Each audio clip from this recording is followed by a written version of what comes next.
Assalamualaikum warahmatullahi wabarakatuh. Ketemu lagi dengan saya di channel Mamang Tani. Kali ini saya akan menjelaskan untuk pemilahan cabai untuk pembenihan atau pengambilan biji turunan ya, untuk penanaman kembali cabai CMK, cabai merah keriting ya. Sebelum kita lanjut ke topik pembahasan, alangkah baiknya like, subscribe, serta share, serta nyalakan tombol loncengnya supaya mendapatkan notifikasi terbaru dari channel Mamang Tani. Ya, kembali kita ke topik bahasan untuk bagaimana pemilahan cabai CMK, cabai merah keriting untuk nanti kita turunkan seperti ini ya. Ini adalah penampakan CMK tangguh ya.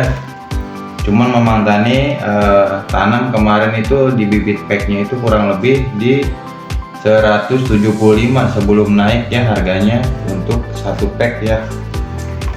Berapa gram gitu Mamang Tani lupa lagi. Berhubung kita petani seadanya ya, kita akan menurunkan bibit yang sudah kita tanam di tempat Mamang Tani cocok ya. Karena memang ada dua varietas ya yang Mamang Tani tanam itu.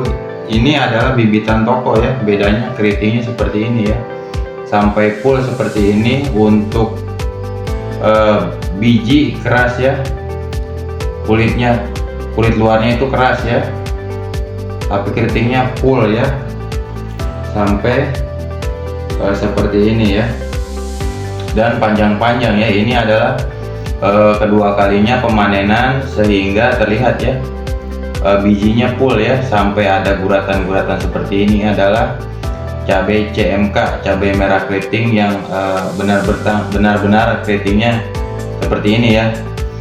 Terus Mamang Tani beli di pasar ya, sama seperti ini, cuman dia agak mengkilat. Kalau ini tidak mengkilat ya, tidak mengkilat, tapi merahnya merah tua ya, merahnya merah gelap ya, merah darah ya, bukan merah muda ya.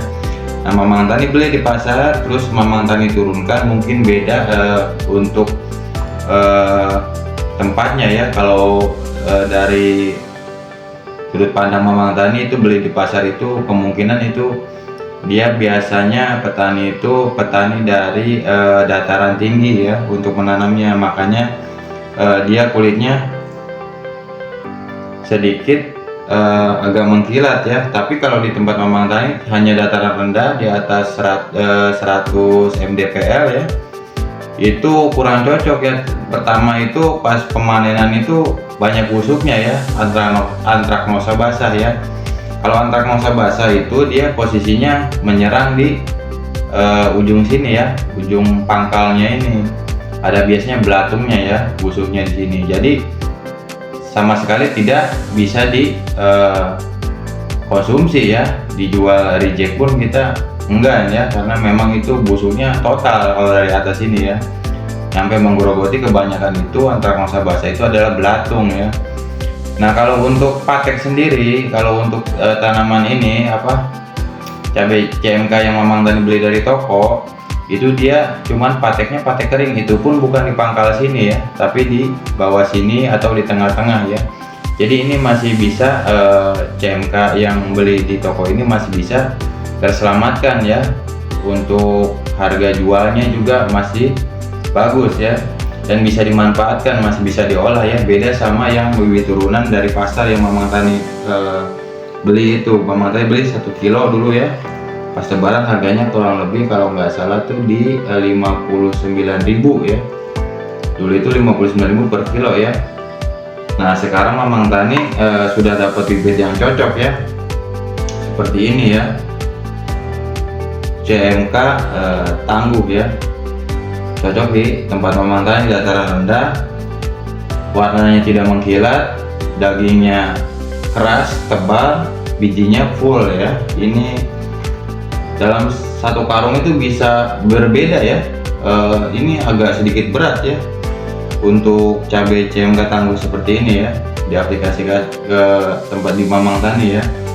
Dan kuat antraknosa basah malah tidak ada, jarang lah, paling tidak nyampe 10% ya. cuman hanya di bawah 10% saja terlihat ya, kebanyakan cuman antraknosa basah. Ini adalah bibit pilihan yang Mamang Tani sudah sortir ya, seperti ini. Panjang-panjang ini pun masih Mamang Tani anggapnya udah bibit akhir ya, atau bibit yang sudah ujung ya, tapi masih bisa panjang-panjang seperti ini ya. Mamang Tani pun, makanya Mamang Tani mau seperti ini ya, mau turunkan benihnya ya menjadi bibit buat nanti tanam di kedepannya ya. Tadi sebelum kita sudah penyortiran di pohon, kita sortir kembali. Setelah disortir dapat seperti ini, tapi Mamang Tani tidak timbang ya, ada berapanya. Terus jangan lupa untuk membelahannya nanti. Tadi Mamang Tani setelah ambil, usahakan untuk dijemur ya, supaya kulitnya ya atau bijinya masih bisa kita seperti ini kan ya. Kalau untuk pengambilan bijinya kita sudah dijemur kan agak sedikit layu ya. Nah, kita bisa goyang-goyangkan seperti ini, baru kita belah ya. Baru dibelah pakai pisau atau cutter ya, set. Nah, kita buka lalu kita sisihkan ya. Seperti itu prosesnya ya. Ini adalah CMK-nya.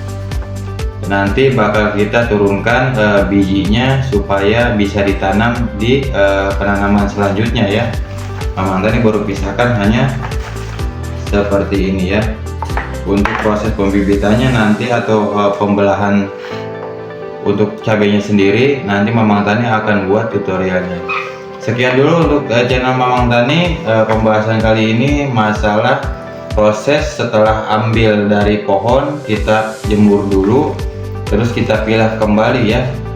Ini cabenya sudah alum ya, atau sedikit layu karena dijemur di bawah terik matahari ya, cuman beberapa jam saja. Itu saja dari bahasan Mamang Tani. Jangan lupa like dan subscribe serta share supaya tayangan ini dan channel semakin berkembang. Saya ucapkan terima kasih yang sudah subscribe. Kita semangat, petani muda milenial. Salam petani sukses. Assalamualaikum warahmatullahi wabarakatuh.